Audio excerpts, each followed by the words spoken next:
अस्सलाम वालेकुम second year. आज हम लोग अपनी सेकंड ईयर की बुक स्टार्ट करने जा रहे हैं। सबसे पहले मैं आप लोगों को आपकी बुक का इंट्रोडक्शन दूंगी कि इस पूरी बुक में हम लोगों ने क्या चीज़ें पढ़नी हैं। ठीक है, तो हम इसका इंट्रो देख लेते हैं।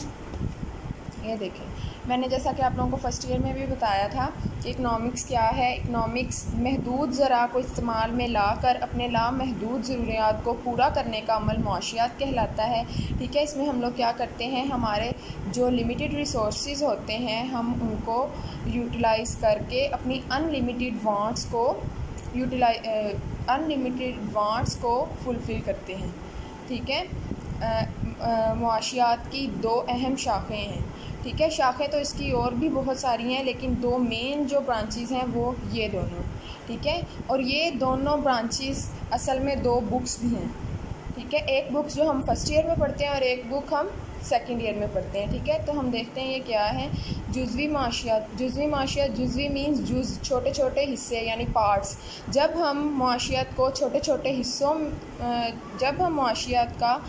छोटे हिस्सों में मुतालिया करते हैं तो हम जुज़वी माशियत पढ़ रहे होते हैं। छोटे छोटे हिस्से मीन्स के जैसे सारफ, एक इंडिविजुअल कंज्यूमर का बिहेवियर, कि वो किस तरह से अपनी हर इंसान की जो ख्वाहिशात होती हैं वो अनलिमिटेड होती हैं, और जो उसके पास ज़रा होते हैं या उसके रिसोर्सेज होते हैं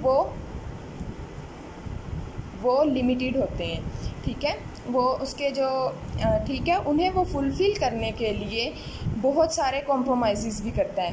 तो एक रैशनल कंज्यूमर क्या करता है, वो अपनी अनलिमिटेड वांट्स को फुलफ़िल करने के लिए अपने ज़रा को इस तरह से यूज़ करता है कि वो अपनी हर ख्वाहिश को या मैक्सिमम ख्वाहिशात को पूरा कर सके। ठीक है, इसी तरह प्राइसेस जो हैं वो भी हम जुज़वी में पढ़ते हैं कि एक इंडिविजुअल जो थिंग्स हैं या चीज़ें हैं उनको किस तरह से वो परचेज़ करेगा या उनकी प्राइसेस क्या होगी। ठीक है, मंडी, इसके अलावा मंडी में कीमत कैसे तय होती है और कंज्यूमर उसको देने पर उस कीमत को देने पर एग्री होते हैं और प्रोड्यूसर्स उस कीमत पर वो प्राइस एक्सेप्ट करने पर राज़ी होते हैं। तो मंडी में ख़रीदने और बेचने का काम चलता है। ठीक है, तो हम ये चीज़ें इंडिविजुअल लेवल पर पढ़ते हैं।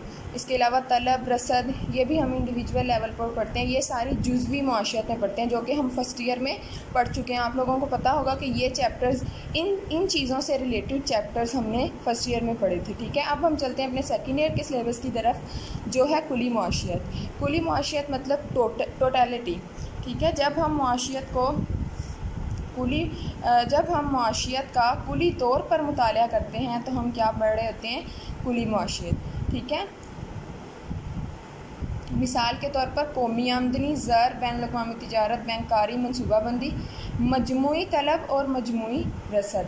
ठीक है, आप लोगों को इनके नाम से ही पता चल रहा है कि ये किसी इंडिविजुअल की बात नहीं कर रहे बल्कि पूरी की पूरी कौम की आमदनी की बात कर रहे हैं। ठीक है, और ज़र भी ये ओवरऑल ज़र है। बैनुल-अक़वामी तिजारत, ये बैनुल-अक़वामी तिजारत कोई इंडिविजुअली बंदा नहीं करता, ये एक कंट्री का काम है। और बैंककारी भी के सारे बैंक्स किस तरह से काम करते हैं, वो किस तरह से मनी ट्रांसफ़र्स करते हैं, मनी को एक शख्स से दूसरे शख्स तक पहुंचाते हैं, या एक सारिफ से दूसरे सारिफ तक पहुंचाते हैं। मनसूबाबंदी, मजमूई तलब और मजमूई रसद। यहाँ पर इंडिविजुअल एक सारिफ जो तलब करता है उसकी बात नहीं हो रही है, उस तलब की बात हो रही है जो गवर्नमेंट की तरफ से है। एग्रीगेट डिमांड और एग्रीगेट सप्लाई। ठीक है, अगर अब आप इसको बुक से भी देखें तो आप लोगों को इनके चैप्टर्स के नेम से पता चलेगा कि ये चैप्टर इन्हीं से रिलेटेड है। ठीक है, तो सेकंड ईयर में हम लोग कुली मुआशियत पढ़ रहे होते हैं। कौमी आमदनी, ज़र, बैंक, सरकारी मालियत, बैनुल-अक़वामी तिजारत। ठीक है, तो अब हम इसका फर्स्ट चैप्टर स्टार्ट करेंगे जो है कौमी आमदनी। इसके नाम से ही पता चल रहा है कि ये पूरी कौम की आमदनी है, नेशनल इनकम। ठीक है, सबसे पहले हम ये सारा इसका इंट्रोडक्शन है जो मैंने आप लोगों को बता दिया है, आप इसको रीड कर लेना है एक बार।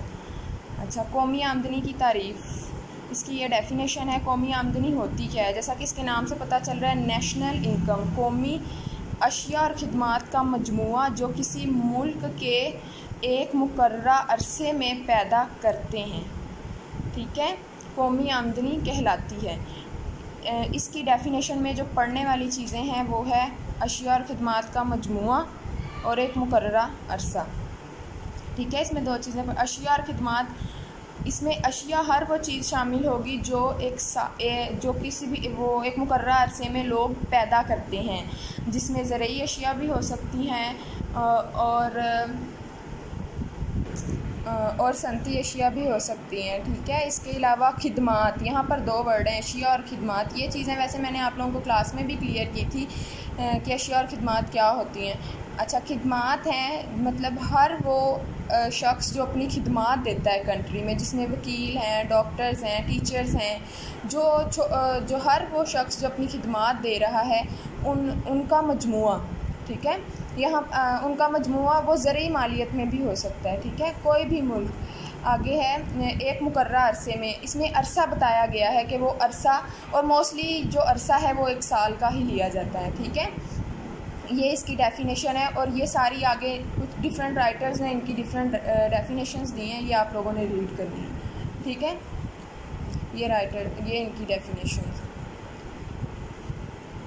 ठीक है, ये लास्ट वाली जो यहाँ पर है, सादा अल्फाज में कौमी आमदनी की तारीफ़ यूँ की जाती है, किसी मुल्क की कौम एक ख़ास अरसा वक्त में अपने मुल्क के दस्तयाब ज़रा को इस्तेमाल में लाकर अशिया और ख़िदमात की जितनी मिकदार पैदा करे उसे हम कौमी आमदनी कहते हैं, और आम तौर पर ये अरसा 1 साल का होता है। ठीक है, आगे है कौमी आमदनी के मुख्तलिफ तसव्वुरात, different concepts of national income. ठीक है, इसके डिफरेंट कॉन्सेप्ट्स हैं।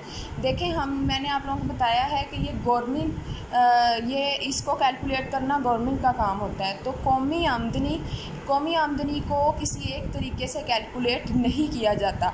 कौमी आमदनी को इन 7 डिफरेंट वेज से कैलकुलेट किया जाता है। ठीक है, तो वो इनमें से कोई भी तरीका लेकर वो कौमी आमदनी को प्लस करते हैं। ठीक है, तो ये 7 कॉन्सेप्ट्स हम लोगों ने रीड करने हैं। ठीक है, जिसमें से सबसे पहला कॉन्सेप्ट है हमारे पास ख़ाम कौमी पैदावार। ठीक है, ख़ाम कौमी पैदावार, इसका फर्स्ट कॉन्सेप्ट देखते हैं। ख़ाम कौमी पैदावार एक ख़ास अरसा में किसी मुल्क के शहरियों की तरफ से पैदा करदा अशिया और ख़िदमात के मंडी की कीमतों के पेश नज़र बहाव को ख़ाम कौमी पैदावार कहते हैं। ठीक है, इसमें जो मेन चीज़ है, याद रखने वाली चीज़ है, बाकी इसकी सारी डेफिनेशन कौमी आमदनी की ही तरह है, लेकिन इसमें जो याद रखने वाली चीज़ है वो है शहरियों की तरफ से। ठीक है, शहरियों की तरफ से। कौम मीन्स कौम किस तरह बनती है? अफराद के मिलने से। ठीक है, तो कौम बनती है उन्हीं, अब यही अफराद उनकी पैदा करदा अशिया और ख़िदमात को की मंडी में जो कीमत लगती है, मतलब ज़रूरी मालियत। ठीक है, ज़र की शक्ल में जो उनकी कीमत होगी उसको कैलकुलेट किया जाता है। ठीक है, उसको हम ख़ाम कौमी पैदावार कहते हैं। और आगे हम देखते हैं कौमी आमदनी को दर्जा झैल शोबा जात से हासिल करदा अशिया और ख़िदमात शामिल हैं। ठीक है, तो इनमें ये अशिया और ख़िदमात शामिल हैं। जो अशिया और ख़िदमात जो मैं पहले भी बता चुकी हूँ, ज़रूरी शोबा की पैदावार, सनती शोबा की पैदावार। ठीक है, तो ये सारी चीज़ें इसमें शामिल हैं। आगे हैं खिदमात सर अंजाम देने वाले अदारे, बैंक, इन सब की आमदनियों को प्लस किया जाता है। ठीक है, और आगे देखें ख़ाम कौमी पैदावार और ख़ाम मुल्की पैदावार में बुनियादी फ़र्क। मोस्टली ये शॉर्ट क्वेश्चन में ये चीज़ पूछी जाती है कि इन दोनों में क्या डिफरेंस है। ये भी मैंने आप लोगों को बताया कि इन दोनों में जो मेजर डिफरेंस है वो ये है कि ख़ाम मुल्की पैदावार में पूरे मुल्क की आमदनी ली जाती है, ख्वाह वो कंट्री के अंदर काम कर रहे हों या कंट्री से बाहर काम कर रहे हों, जिसमें जगराफियाई हदूद में पैदा करदा अशिया और ख़िदमात को कहते हैं। ठीक है, उसमें लिमिटेड रिसोर्सेज को ही शामिल किया जाता है। जबकि ख़ाम कौमी पैदावार जगराफियाई हदूद की कैद से आज़ाद किसी भी मुल्क के शहरी को की अशिया और ख़िदमात की मिकदार है जो वो दुनिया के किसी भी मुल्क में रहकर पैदा करता है। ठीक है, इसको हम मोस्टली GNP से डिनोट करते हैं, ग्रॉस नेशनल प्रोडक्ट। ठीक है, C+IJ plus G plus X minus M plus net factor income from abroad. Net factor income from abroad का मीनिंग है कि बाहर से आने वाली इनकम माइनस बाहर जाने वाली इनकम। जो बाहर से हम लोग इनकम आती है उसमें से जब हम बाहर भेजने वाली इनकम को माइनस करते हैं तो हमारे पास क्या आता है, net factor income from abroad. तो जब भी हम ये क्वेश्चन सॉल्व करते हैं तो उसमें ये चीज़ लिखना भी ज़रूरी होती है, ये इसकी मैथमेटिकल फॉर्म है, ठीक है। अच्छा, आज का लेक्चर यहीं तक था, तो आप लोग इसको अच्छे से पढ़ लेना। अच्छा, नेक्स्ट देखें, इसके आगे 5 क्वेश्चंस हैं, शॉर्ट क्वेश्चन यहाँ तक, तो ये आप लोगों ने तैयार करने हैं, ठीक है। इस तरह यहाँ तक 5 क्वेश्चंस, तो आपकी शॉर्ट क्वेश्चंस भी रेडी हो जाएंगे। तो आप लोगों ने ये प्रिपेयर करके मुझे बताना है। अल्लाह हाफिज़।